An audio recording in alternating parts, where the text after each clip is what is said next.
That's my kind of job, when you get a cup of coffee and some chocky bars. Does not particularly salubrious where I am today, does it?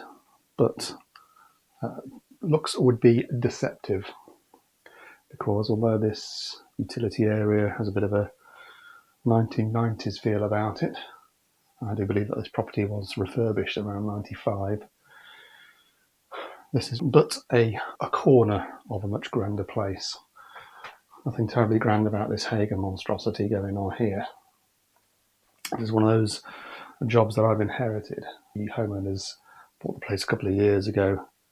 Someone came in September 22 to perform an EICR, and I'm now here today looking at faults and remedials. And yeah, there's a few things I don't like, of course. Now, you notice that some of these circuits have been rather shonkily upgraded to RCBO operation. That's my doing. Everything else was on MCBs. And what I'm trying to do is I'm trying to get, at the moment, just to get a load of observations ticked off, is at least get some RC protection at source where needed.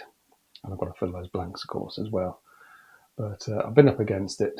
I've done a few visits here, try and get these done. It's not like you can just upgrade a circuit at source here and off you go. The inspection and testing element is proving quite the fight, and it ought not to be really, because I have here an EICR, as I say, performed by a third party. I don't know the person, but apparently they were here for a couple of weeks. And this is a big site.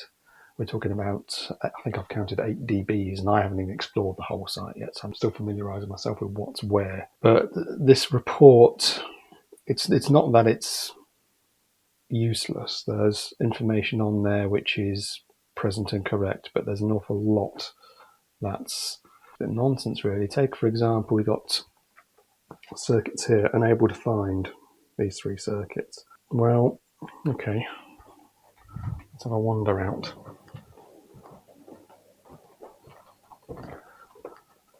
As I say, grand. Dining room light, lounge lights. Let's bear in mind they're on, shall we? Unable to find, remember. If I switch off one of his unable to finds, then we can observe the dining room is off. And if I switch off another unable to find, exciting stuff this, those table lamps are now off. So, you know, it's kind of makes you wonder, but the big stinker for me on here is insulation resistance. And we all know that insulation resistance is one of those tests that people don't really understand half the time, or like to skip. If you're going to skip insulation resistance, then at least put it down as a limitation. Say, right, I'm not doing insulation resistance. So you declare that in your limitations, and you put lim in all the insulation resistance fields. What you don't do is what this asshole has done, and stick greater than 200 for line neutral and live cause to earth on every circuit, on every dB, because there is absolutely no way that wiring that isn't brand new is off the scale across the board, across all boards, and there is absolutely no way, unless you're doing initial verification, that you're doing line neutral IR testing, because in a place like this where you have lots of dimmers, lots of downlights, lots of electrical accessories everywhere that can't all be disconnected or wired out, then you wouldn't do line neutral insulation resistance testing. It would just be far too much of a ball ache. You'd have to wire out every single point to really do that diligently. So it, by nature, it's a limitation. But look at this. These very circuits that he's got unable to find, he's also apparently done an insulation resistance test on them. Why would you IR test something at 500 volts if you don't know what's on the end of it? You wouldn't. So if he's made up those numbers, what else is made up on this report? And it's not, like I say, it's not a complete waste of time, this report. There are 117 observations, and many of them are going to be valid, I'm sure. And he has found where a lot of the stuff goes. And I appreciate, you know, when you're unfamiliar with the site, it's hard to find where everything is. You've a lot of time got to go into familiarisation. It's not so bad if it's a 3-bedroom, semi-detached 70s bloody house on shit street. But this is a huge site, a big house. We've got stables, we've got a secondary lodgings, we've got an office, we've got all sorts of stuff scattered around. I haven't even found everything yet. And, you know, this is the kind of place where you could get lost for months just trying to figure out what's happening, what's going where. But my problem is that I'm tasked with upgrading these circuits, and I've got this guy's report, and he says insulation resistance is all fine, mate. Well, it ain't. And what I'm here to do today is to look at a lighting circuit. This is the next one on my list to upgrade. This circuit here, and the reason it hasn't been upgraded is because there is very much an IR fault, and we're going to have a look at what the wiring's like here and the challenges that a fault like this is going to produce, because I'm not convinced I'm going to ever find this fault. It's too difficult, but we'll see. Fucking rat's nest of a thing that is. Not much fun to work on these Holder-Hager boards. Okay, hot quiz, hot shots. Which one should I go for? If you're saying Kit Kat, you got the right answer. Let's go pop open a switch and I'll show you some of the problems we got here. How the other half live, eh? Let me show you something over here. I'll just switch on my head torch. Notice this green discoloration. That's a bit funky, isn't it? What's that, Dave? Well, allow me to show you. What we have in here, I don't know how well you see it, the old dreaded green goo. Yeah, proper green goo. So much that it's actually leaked out the switch and discoloured the wallpaper. It's a bit funny because I don't think that's on the current wiring. I think there's legacy wiring at some of these points, and that's what's plasticizing and turning back into oil and melting its green shit all over the place. It looks to me like the place had some kind of refurb 30 years ago, which is why you're seeing that MCB Hager board in there. But they didn't refurb everything, and it looks like there are places where some of the older wiring is still in place, not necessarily in use, but in place. And that's what's turning to shit. This is not the kind of place where you can chase walls and run trunking and that kind of thing. You're kind of in a world of pain if your wiring's gone to cock. But I've been behind some of these switches and sockets and it ain't great. And again, there's stuff that should have been picked up on the EICR. There's plenty of places where loose connections have been found, whereas if someone had performed that EICR diligently, they would have had more of those accessories off and found those kind of loose connections. We're finding all sorts of problems with things like ring end-to-ends, R1, R2s. A lot of them we've managed to fix as we go along. I say I've been on it with Dan a lot, so you might see him appear.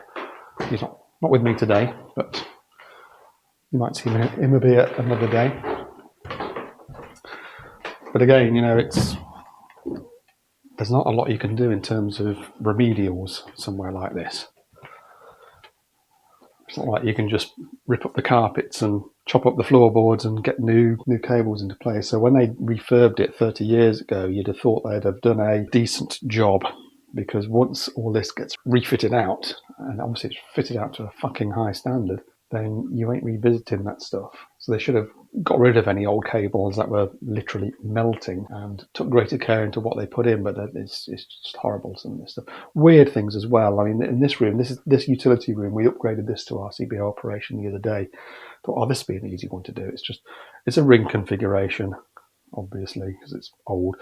How hard can it be? And we found that it wasn't much of a ring configuration. There were spurs off spurs. But the weird thing was that, I don't know, the guy must have run out of earth sleeving or something. So he went to the effort of sleeving the circuit protective conductors with black or red offcuts from other cores.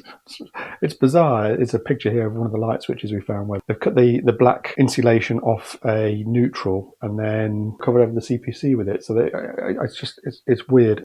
I don't understand the mentality of that. But going back, looking at a switch drop, they've taken the time to oversleeve the black with a red to indicate that it's a line conductor, red being the colour that would have been used at the time. So they've gone to the effort of identifying that. They've obviously had some red on the van that they can use for that, but then they haven't identified the CPC correctly and they've used a bit of black. It just doesn't make sense. And that was the case with these sockets, the socket under there and there. There were spurs off spurs, with red or black being used to oversleeve the protective conductor. Fucking mental. I don't know what someone was thinking there. You come across some of these old installations like where someone's been doing this kind of stuff. And you want to just grab them by the lapels and shake them and say, "What were you thinking?"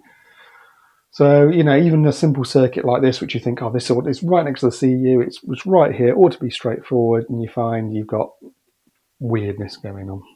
Just as an exciting little aside, this is a property that has BS546 lighting sockets, so I knocked me up this little effort, which is a dimmable G9 lamp attached to a 5A Type D round pin lighting plug top.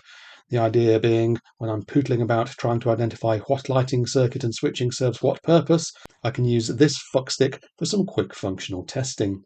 I went for a dimmable lamp because at this house they have dimmers in use.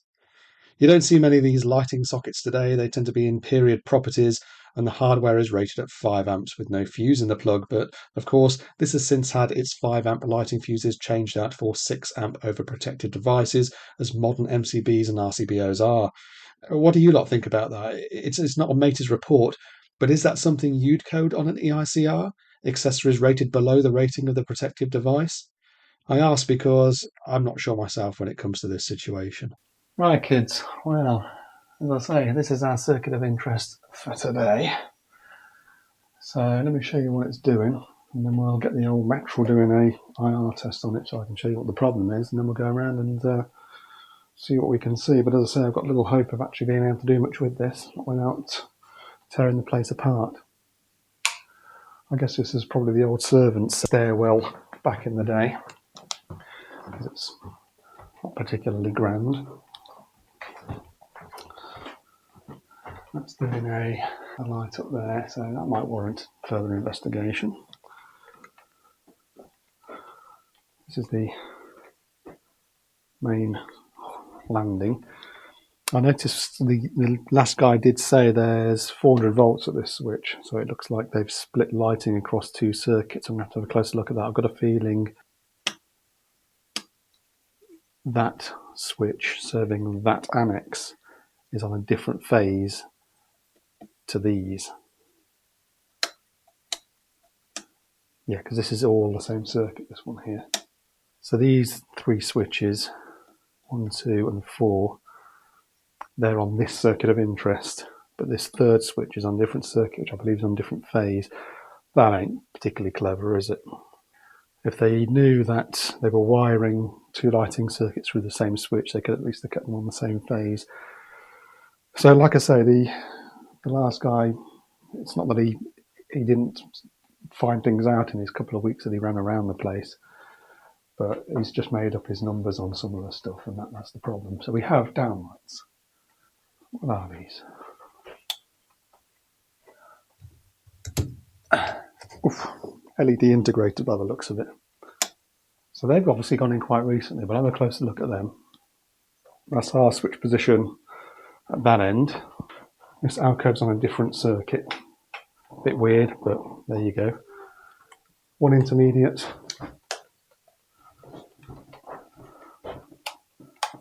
Two intermediates. Three intermediates. I don't know why they bothered putting two facing each other across the hall like that. 4 intermediates. And then at this end of the two-way. And then we have what you might call the grand staircase, which is also on this circuit. Yeah. I'm not convinced I'm going to be making any attempt to get that fucking thing off the wall. But our IR fault might be behind that. You never know. Goodness knows who's put it up, but I think I'd have to get the platform or set up on the stairs to really get into that. It's probably a two-person job. I don't fancy trying to get that down on my own. It's probably worth a few quid.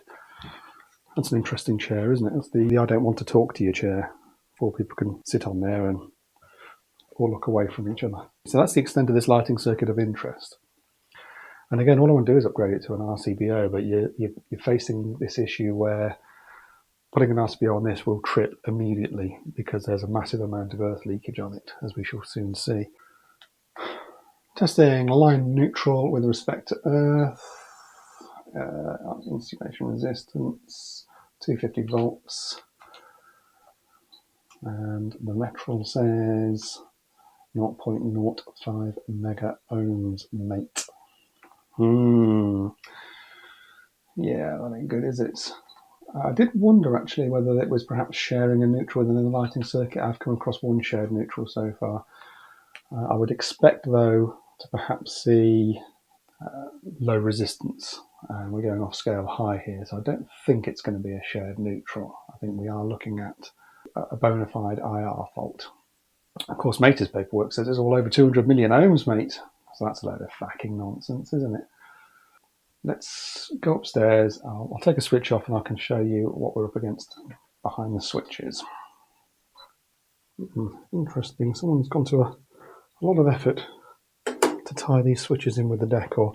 But there's a couple of problems with these switches. First of all, the 16mm back boxes are not deep enough to accommodate the fat switch. You can see this is actually curved because the screws have been done up so tight. And that can cause this kind of IR problem, because if you end up crushing the cores against the earth back box, or if it starts chewing into the sharp edges of the screw or something like that, then that's insulation resistance failure 101 really. However, you'll notice the back box is not earthed, neither is this metalwork, because some fucking donut has chopped all the CPCs off. And it's like this at most of the switches, certainly all the intermediate switches. I simply don't understand that. I've said before on camera, why does anybody go to the effort of even doing that? What do they think the protective conductor's for? I mean, it's not like there's nowhere for it to go. You've got several cables coming in here. Looks like 3 cables coming in here for whatever reason. I don't know what kind of junctioning madness they had in their heads, or why they thought it would all fit so snugly into a 16mm back box with the switch when they had this much coming into it. But you've got a fucking earth terminal right there, and that earth terminal obviously should be earthed because you've got this metal switch plate. Okay, normally it has a bit of plastic over the front of it, but even so, it means that potentially there are cables in the walls that have no protective conductor, and I don't even see that. There's a nick there in the blue. There's probably nicks in a few of these cables, which are the kind of things, if they are nicked and pushing against any CPCs that are good, if any of these ends are good, then that could be the kind of problem with our IR fault. What we did the other day, Dan and I, was we had all these switches off like this, in this sort of position, and we retested and found the IR didn't change. If you have got something like compression damage where cores are being pushed against earth parts, then loosening the switch off can often clear the fault. So it's good to get the fault tested while it's occurring, so you know it's there, then loosen everything off and see if loosening off the accessories actually makes any difference. I don't think we're going to find this kind of fault at any of these switches because, as I say, we've had them all off. We have observed crushed damage. We have observed the back boxes aren't deep enough, but that's not the cause of the fault that we're seeing here, this insulation resistance fault, because these back boxes aren't earthed. We're looking for something where live parts aren't in direct short with earthed parts, because that would go with a hell of a bang, and it would show up on a resistance test. We're looking for something like this, where there's crush damage that's compromising the thickness and therefore the resistivity of the insulation. Got to be careful I don't fall down there. And so put this fucking thing here. I fucking hate these kind of lights. Astro lighting, it's made by. You know what? If you see Astro lighting on a box or a light fitting, treat it as a fucking warning label. They're one of the worst manufacturers out there, in my opinion, because they do stupid shit like this. It's a fucking metal light, but no, we're going to pretend it's not metal and call it Class 2 because we're going to give you this dumb as all fuck little connector block thing here. Most of the time, you're going to have more than one cable coming into a light fitting, so trying to make it comply with the requirements of Class 2 is difficult, and what you end up with is a bunch of DIYers or dodgy installers who have single insulated cores within this enclosure that they've all junctioned off. And of course, it's no longer Class 2, is it? Because you've got a single layer of insulation between your live parts and your metalwork. If you're making a fucking metal light, make it Class 1. It doesn't cost anymore, does it, to stick a fucking earth terminal on there? But Astro lighting are terrible for it. I really fucking hate them. I haven't bothered opening up this stupid little fuck pot connector block, but it's probably okay. But the thing is, were there 3 cables coming out of the ceiling, or is it just one? Is there some iffy junction going on behind it that I need to get to take a look at to see if that's causing my IR problem? I don't know. No immediate alarm bells ringing there. Let's perhaps add some of these downlights down and see what's going on behind them. JCC? What kind of an asshole would be sponsored by those clowns? This is a not a very old light fitting, so it can't have been up for long because it's a colour changer, colour selectable rather. That's only gone in the last 2-3 years, something like that. The weird thing is, whoever's put it in, as instead of just putting the cables into the connector block here that comes with the light and has provision for earth, even though it's class 2, they've gone to the effort of sticking on one of these fucking useless chop box things, which there's never any cord grips, is there? People always remove the cord grips. I remember these fucking wankers appearing on Dragon's Den back in the noughties with this chop box thing, and the dragons were stupid enough to invest in it, if I remember rightly. That's because they don't know what the fuck they're looking at. They like to think they're super technical savvy. No, you're just a bunch of fucking rich wankers. And these things, well, I guess they made their money on it because kitchen fitters and DIYers buy them by the droves, but they're just a fucking abomination. They really are a solution for twats. But why that's been included when the cables, the twin and earths could have gone straight into there, I don't know. I mean, it doesn't look dreadful in there. It's just an unnecessary step. But this is the thing, you know, was that IR fault I'm looking for, was that present before it got messed about with by someone who obviously isn't an electrician because they're using a chop box? Or is it as a consequence of that work? Looking at the far end switching here, and again, this is what I was saying about earlier, this is the green goo. You've got it's a white sheathed single cable, that's inner core is double insulated, that inner core is red or black. And that was sort of folded over into that corner where you can see it's absolutely just been seeping away for years. It's not connected, not doing anything, but it's just there sort of melting. At least the CPCs aren't cut off here though, I suppose. That's something. What I'm thinking is I'm going to have to start breaking this down a little bit. I think what we've probably got here is a situation where we've got power coming into one end, one of the two-way switches, passing through all the intermediates in the middle, and then going out the other end to feed the lights. So maybe that I can disconnect some elements of the circuit and perhaps see if my insulation resistance improves, and then at least I can narrow down as to what's causing it or whereabouts it is, if not find the fault itself, which, like I say, is going to be just a bit of a fucker. So I'm at the grand staircase. One end of the switching arrangement, as I said before, this is either the feed in or the lights out, and the other end will be the opposite, either the lights out or the feed in. I'm not sure which way around it goes at the moment, but I'm not too bothered. I've disconnected it from this switch so that whatever that's going to, whether that's the feed in or the lights out, we're disconnected. I've also disconnected what appears to be the feed out to the grand staircase, grand light. I don't want anything to do with it if I can avoid it.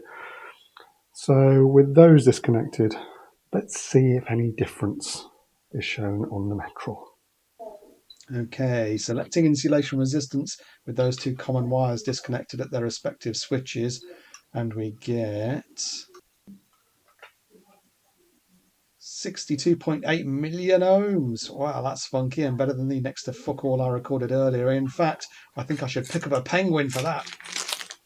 Seeing that test go up to over 62 million ohms is very exciting, because even though it doesn't tell me quite where the fault is, it tells me where it's not. It's not at that shitty Astro light thing up there, so that can go back together.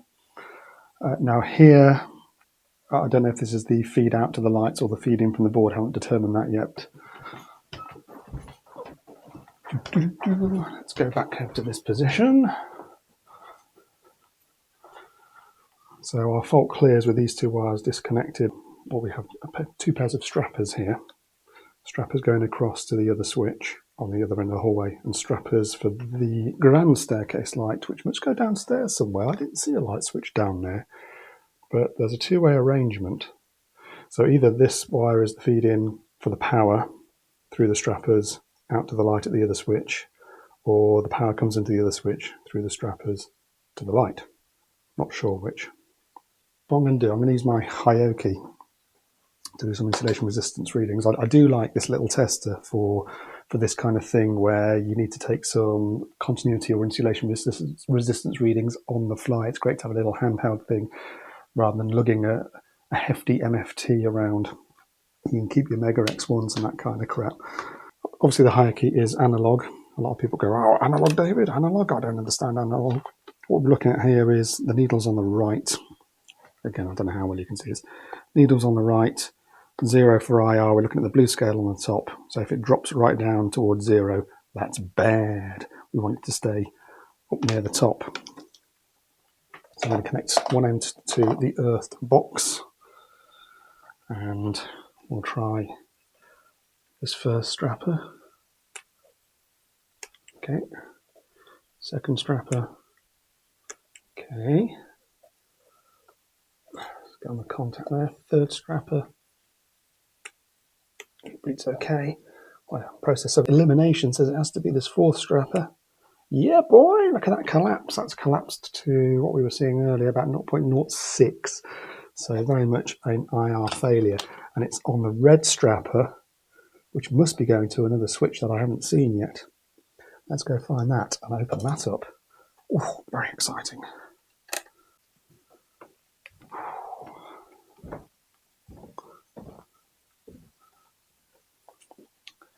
These donkey's years old light switches here, but I think they're just decorative. I think they just date back to early 20th century and are disconnected. There's also some plates on the floor.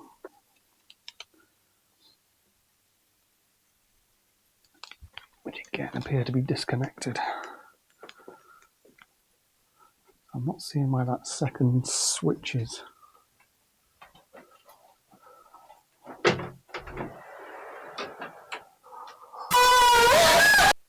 Alright, well, that's me for the rest of the afternoon. Okay, mothers, here's where we're at. Done a bit more tracing and determined that obviously this side of it, which serves everything going back that away, that's all fine. That's what's reading, 62 million ohms or whatever. We can discount all that. What we're looking at is the grand staircase light, as I've already said. And what we're looking at is an IR failure just on the red strapper. Interesting, because I wasn't sure where there was a second switch. But what I've determined is that this is the power in from the board, bizarrely enough. You'd think it'd be coming in down there, up to here, then across to there. But no, this is the feedback to the board, this red wire here. We have our two strappers going down to a switch position, and then from the switch position it goes out to the light. So the fact that we're reading bad on one strapper indicates that we've either got a bad feed down to that secondary switch or a bad feed from that switch to the light. But at least we're breaking it down, we're getting there. We're getting there. I've also determined, with a bit of pootling around, that this is our second switch. Now this is either really old or a reproduction.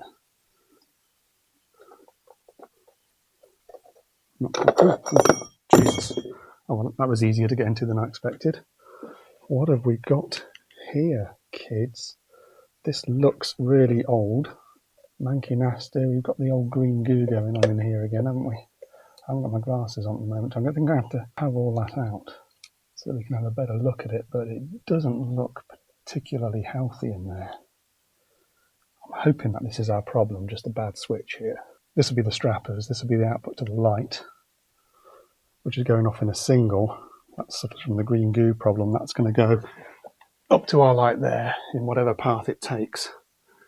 And then there'll be a neutral coming off there, probably as another single going somewhere. But you can appreciate that it's not ideal if the wires are melting and they're running singles and it needs to be rewired. Come on, you tell me how that's going to happen. Wow, look at this. Britmac, vitreous. That's proper old school. I don't know why they've oversleeved the black strapper with green sleeving. It's not serving as a protective conductor, but the protective conductor, like elsewhere, has had the chippity chop. And you can see the old green goo problem, the wires melting away there. Hopefully you can see that. Let's put the tester onto that wire and onto that earth, if I can just about get in there. 250 volts on the high key. Again, if we see that needle drop, we know we're in a world of pain on our insulation resistance. Oh, 0.06-ish. That ain't good. That ain't good at all. Because what that means is our single, which somehow gets up there, God knows what route it takes to get up there, is bad. Either it's the cable to there is bad, the connection to the light is bad, or the neutral back to the board from the light is bad. But I'm hearing bad, and bad ain't good. I mean, wowzers. How am I even gonna get up there? I haven't got the... That's the one light I didn't want to have to get behind. Look at this. This is you can tell this switch is old because it's a proper solid lump of brass there, and there's no earth terminal on it. But although the switch is fairly worn and gooed up, it's not unserviceable. It's interesting. You've got this old box here. I was saying to the lady of the house, you can't even stick a new brass switch on there because it's not a standard back box. It would all have to be refitted. But it looks like the switch isn't the problem anyway. It is a problem in that you can see the corrosion going on in there as a result of the green goo. But that's not today's immediate pain in the arse. Getting behind that fucker is. I think I'm going to have to come back with a second pair of hands and the tower to set it up on that staircase just to get that light off the wall without risking dropping it or anything, to see if there's anything we can do behind it. We've got to hope that the fault is just at the connection point behind the light and not on the cabling going to the light, because it ain't getting fixed anytime soon. Then, just to show you what we're up against there, I've got a couple of clamp meters on this circuit. I have the CA757 recording current consumption. The circuit is currently off. And I have the CAF65 recording earth leakage. Current circuit currently off. When I put the circuit on, we know most of those lights are LED. We don't expect a great load to be pulled, and indeed 0.7 amps, 0.76 amps, not very much, but check out the earth leakages as well. I can't put it on an RCBO because we're 55 milliamps leaking. So straight away that RCBO is going to clock off. And that's the problem. That's the problem with this kind of insulation resistance fault.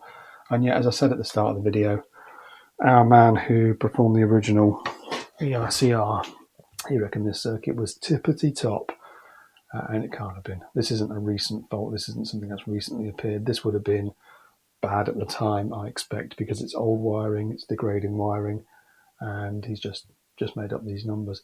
It doesn't help that programs like EasyCert make up the insulation resistance numbers for you if ever I add a second circuit, a circuit beneath. Well, I'll show you right now. Here's an example of a circuit populated into an ERCR schedule on EasyCert. It's a socket radial with a 60898 16 amp Type B protective device with a 61008 RCD, Type A, 30 milliamps, 63 amps. Now, let's say I've just performed inspection and testing on this legacy circuit. I know what outlets it serves, and I know nothing is plugged into those outlets. I'm going to test the insulation resistance at 250 volts DC, line to neutral, and live to earth. And in both cases, the tester reads off-scale higher at over 250 mega ohm.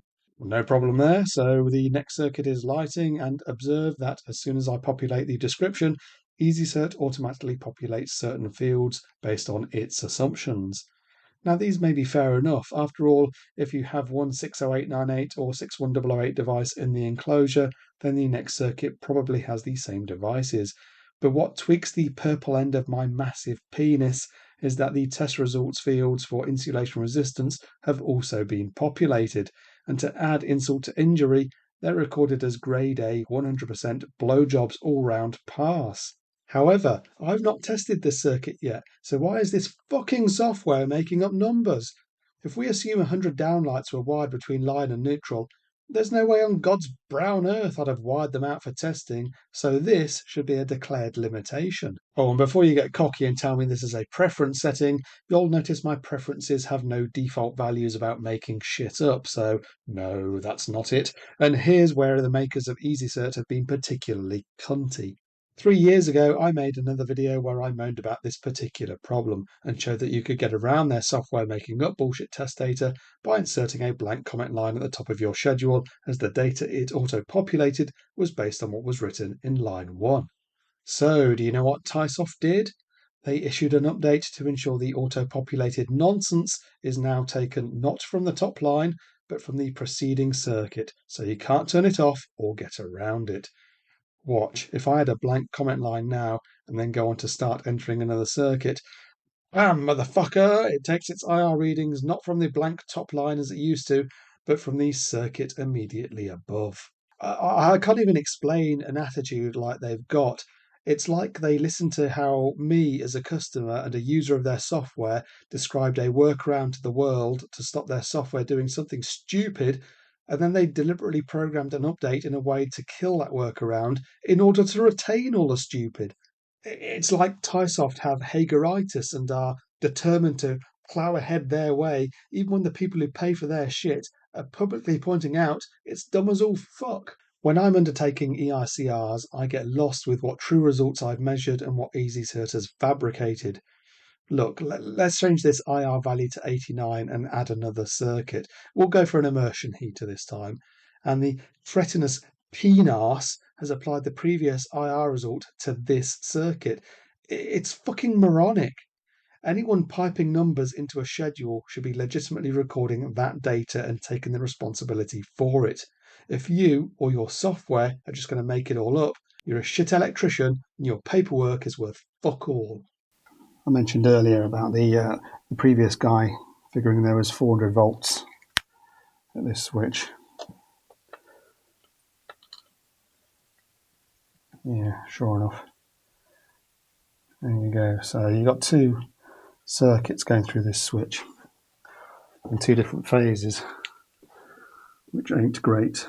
So if I eventually manage to get this fault fixed, then I'll put my RCBO on the same phase as this other circuit is on. It's only running LED lights, so it'll be 0.7 amps. I don't have to worry about phase balancing or any shit like that here. Super. So what's going to happen is tomorrow, the site caretaker people, the handymen, is going to set up a tower platform that they've got on the stairwell, and I'm going to scoot up, have that light down, and I'm hoping that I can find a nice, easily correctable fault behind the light. It's tomorrow, today, and an erection has appeared on the grand staircase. The handyman has very kindly put this platform up for me to scurry up to get to that light. This platform isn't mine, it belongs to the homeowners. So I did say it was going to be a two-man job to get that light down. I am here on my own. I suppose I've got access to the handyman if I feel like I'm out of my depth in getting that thing off the wall. So today we find out whether the feed from switch to light is faulty, whether the light itself is faulty, or whether it's the return on the neutral from the light to the board. I'm not affiliated with Royal Leamington Spa College, by the way. I was there over 10 years ago doing my 2394 initial verification, 2395 inspection and testing, and I've still got the free t-shirt. So there you go. I seem to have run out of uniformed t-shirts today, so chuck this on because it's the closest approximation to what I've got. A bit of an unusual day today. I'll tell you why. It's a bit of a weird one, this. Yesterday was my 50th birthday. I got married when I was 25, 2 days after my birthday. So tomorrow is my 25th wedding anniversary. Therefore, today is the one day where I switch over from being married for exactly half my life and single for exactly half my life. Weird, eh? But there you go. Fun facts. Okay, I suppose I better get there and get this light down. You know, it's not very high. I'm not a great fan of heights anyway, but I'm usually okay kind of up a ladder, but atop a platform, I do find my legs going a bit wobbly sometimes, even though, you know, this is nothing really. People laughing at this compared to what they have to scurry up, I'm sure. I've got the glass shade came off with ease, thankfully. I don't know what age this is. It's probably fairly modern, actually. All sorts of dead bugs in the top there. That's not very pleasant, is it? I'm going to take these two screws out and do these lug nuts, and hopefully it'll just pop off without any kind of fight. I've got my Hioki up here, all ready for doing some IR testing, so I'll soon find out whether it's the Luminaire or not. Let's talk in modern working, David. Let's get an answer to this thing. I wish there was some edges to this platform.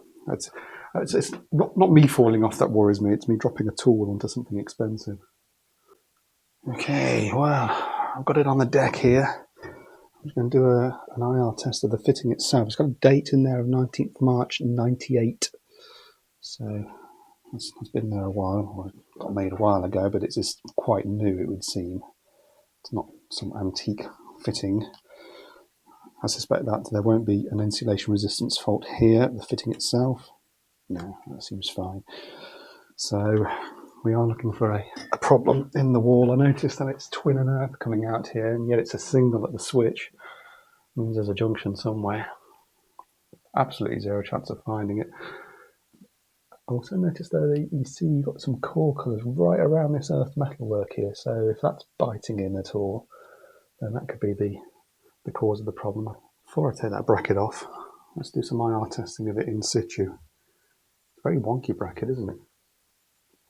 Also some bulging in the wall. I don't know if there's something behind there. Line neutral to earth. Going back to the board. Oh, it's a pass. Not much deflection of the needle and very high on the scale. That's interesting. And good news. Let me just try something here. I've just moved the green clip to the bracket itself. So line neutral to bracket. Oh, wow. So it looks like our cable's okay, but our fault's through this bracket, which means either the bracket is cutting into the cores here. No, what the? I wonder if one of these screws has gone into something it shouldn't have. Oh, this is interesting. Let's take one screw out. I haven't got enough hands for this. I need to put this camera down somewhere. I'm hoping this camera angle's okay. I'll put you on the safe side over there. I hope you appreciate that. It's all right for you. You're not going to fall off anything. So IR bad. Oh, that's beautiful. IR good. Look at that. In fact, let me just put that on continuous testing. I'm going to zip up this screw. Bing! Straight down to 0. Loosen it off. IR back in the black. I don't know how well you can see that, but as I tighten up that screw, my needle's dropping right down. Let me see if I can do it closer for you. Again, I can't see what this camera's seeing, so I'm hoping you're getting that. But if I zap that screw in, down it goes, and undo the screw, up it goes. We have found the fault, and thank goodness for that. Because if it were anywhere else, I'd be screwed. I guess the tip of that screw must just be penetrating the cable behind the wall there. Obviously, that fault was there when the last guy did the EICR, so him coming along saying, oh yeah, IR's over 200 million ohms across the board. No, mate. This light fitting's dated 1998. It's probably been on the wall since then. It's probably been faulty since then, but it's never troubled the breakers in the old board. It's only the RCBO upgrade that's uncovered it, or testing and inspection in preparation for an RCB upgrade that's uncovered it. But had he done his testing, he would have found there was a fault there. Not necessarily found that this was the fault, but his paperwork would have reported that there's an IR fault on this circuit. It takes someone sleuthing, as I have, to track down exactly where it is. I got permission to excavate, so excavate I've done. Weird thing was, it was tightening up this right-hand screw that seemed to have the effect on the installation resistance, but starting to dig it out, and you can see the cable is going to the left side there. If I pull out that wall plug, if the camera will catch it, it's, well, there's your money shot. Right through the cable. Yeah, been like that for years. And what I found with a bit of further testing, it's actually chewed through the neutral. So this light has always been working through the earth. It's only the fact that the current's been going through the line, through the fitting, through the earth metalwork into the break of the neutral there, because there's no continuity on the neutral here. It's obviously been broken at that point, so I've got to dig that out a bit further and try and resurrect what I can. There we go. What we have here is a chase going along here, and I've just dug out the cement that was holding it in, but you can better see the cable damage here. The neutral is completely severed. We've also lost the insulation around the line there. You can see the copper. Well, the integrity of the copper is okay, so line and earth are okay, obviously, because the light was working, but it was getting back through the CPC, but because it worked, no one ever looked at it, and it just has remained working for 20 odd years in that fashion. But I've got a bit of cable to play with there now, so I should be able to get rid of this dove-ended cable, splice some new cores on there, and get this light hopefully back up in the same sort of footprint. I've had to go outside it a little bit, I think, but I don't think it's going to be terribly noticeable. Use one of these new Wago inline push fit connectors, similar to the ideal splice lines. They're quite a funky thing, aren't they? I like those. So that's brought my neutral back into service. I've also drilled a screw holder. I'm going to use a long screw to hold that bracket back into place, so it will still have its two anchor points. And obviously I'll make sure that when that screw goes in, it's not going in around these wires. So let's get all this back together. We're nearly there, nearly there. It's nearly time for go home o'clock.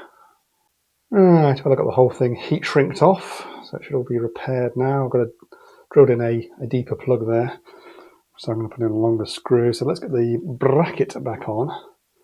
And then what I'll do before I get this light back on the wall, because it's a bit of a fight to get up, is I shall undertake a earth fault loop impedance test, just to prove that all three cores are operating as they ought to be. Obviously the earth fault loop impedance test isn't going to test the neutral specifically, but if I'm seeing a potential difference on my instrument of 240 volts between the line and neutral cores and 0 volts between neutral and earth, then that'll prove that the neutral is connected back to the board and is indeed at a 0 volt potential. Let's do that.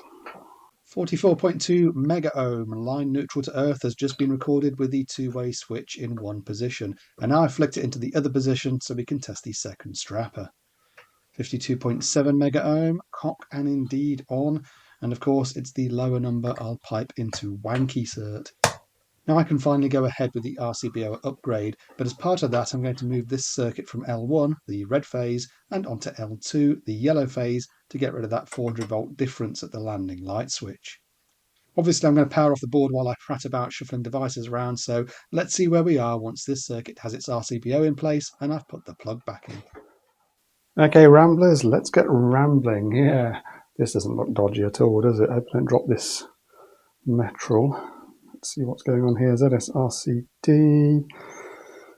That is all live up there, so we can see on the screen line to neutral 242 volts, line to protective earth 242 volts. All three cores are now working.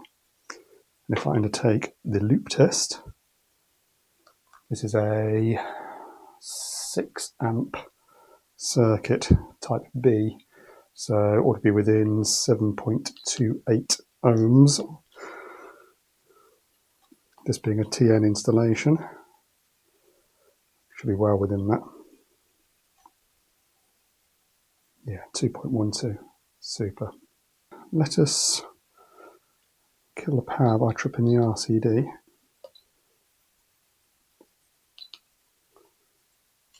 Run through the auto test. We're at 30 milliamps. Stripped out 7.3 milliseconds. There's no voltage there between the cores, so I can get this light back on now, and it'll be perfectly functional. According to the fairy story, God said, "Let there be light." And there was light.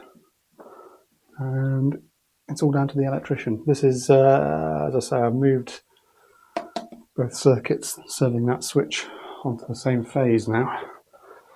So there's no longer a 400 volt difference across that switch.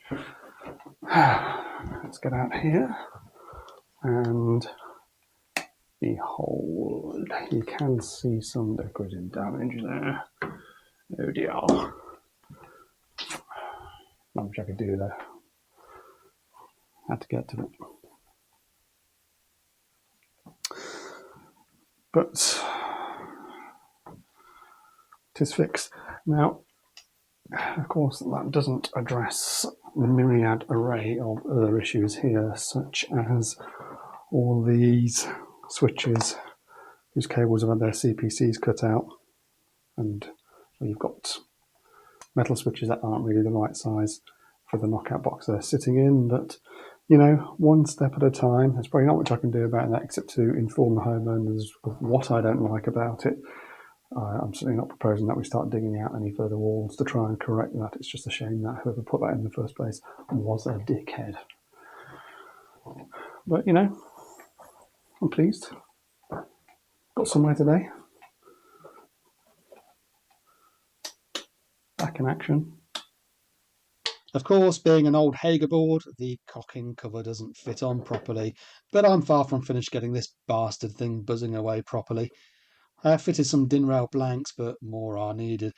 And just on that subject, I installed a Fusebox CU recently and found to my dismay that they've ditched their open bumhole DIN blanks, such as this one, for a new version with a slitted bumhole that cannot be inserted or removed without full removal of the buzz bar. Fusebox, you fucking dickheads. Why do manufacturers think that making my day more difficult will endear me to purchasing their products? So well done, Fusebox. You join Hager, JCC, Astro Lighting, and a whole load of others sitting on my shit list of brands I won't touch with the extra large barge pole I keep around for just such occasions for rewarding my custom by making my day more difficult. Looking back at the observations, I mentioned there were 117 of them, and number 43 is one I can now tick off, but there are other problems with this paperwork. The first 76 are explicit observations, the rest are generic that don't relate to specifics. This is not the way to record it. Look at number 81, C2, condition of enclosures in terms of IP rating is in a potentially dangerous condition. Urgent remedial action is required.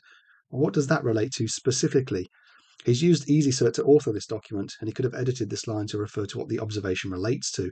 There might well be multiple instances of this issue that need to be listed, in which case you'd make multiple observations under Schedule Item 4.3, not throw it in as a catch-all that someone like me has to then relate back to what he's seen. And some of this is just plain dumb. Look at 22, main house DB, 4 redundant MCBs should be removed, C2.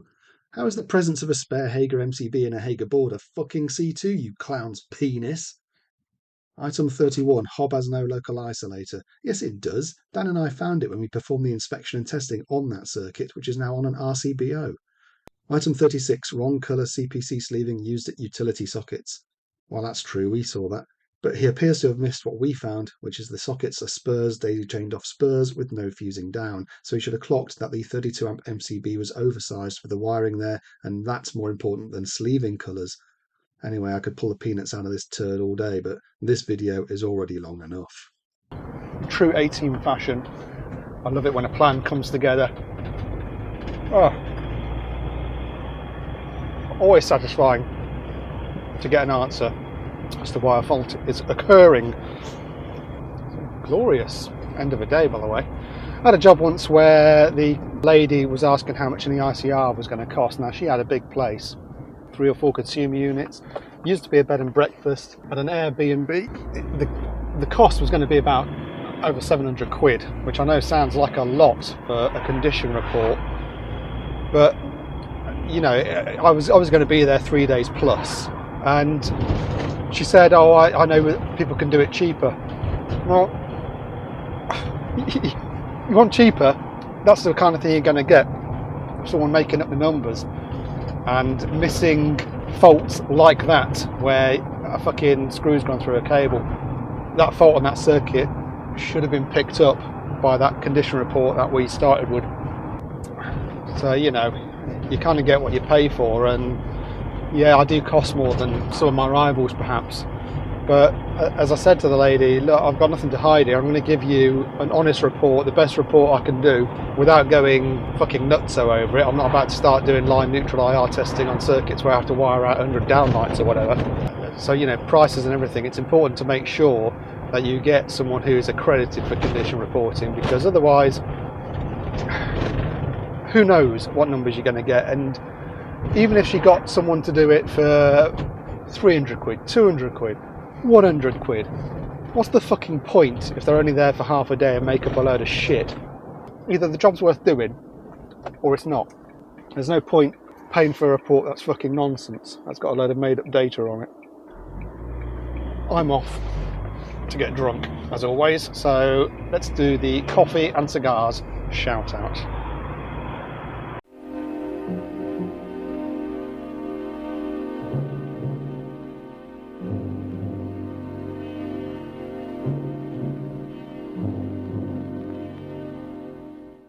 I want cheesy fries.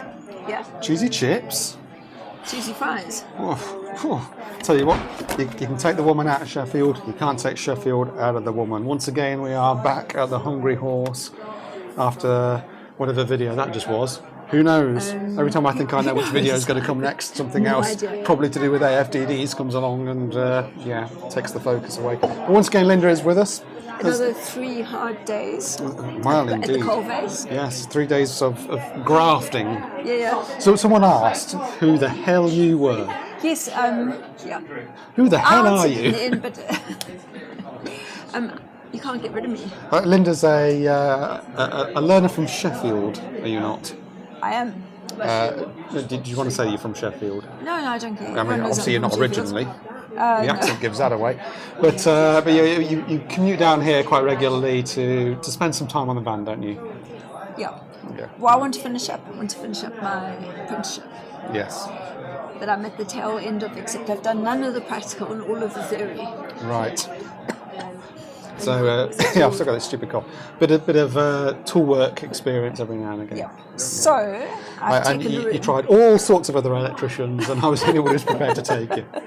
Bollocks. Well, you used to be an alcoholic, and now you're not. I'll tell you who else wanted to they see you. boring? Test Gear Junkie wanted more videos with you in. They were very nice, yes. So there you go.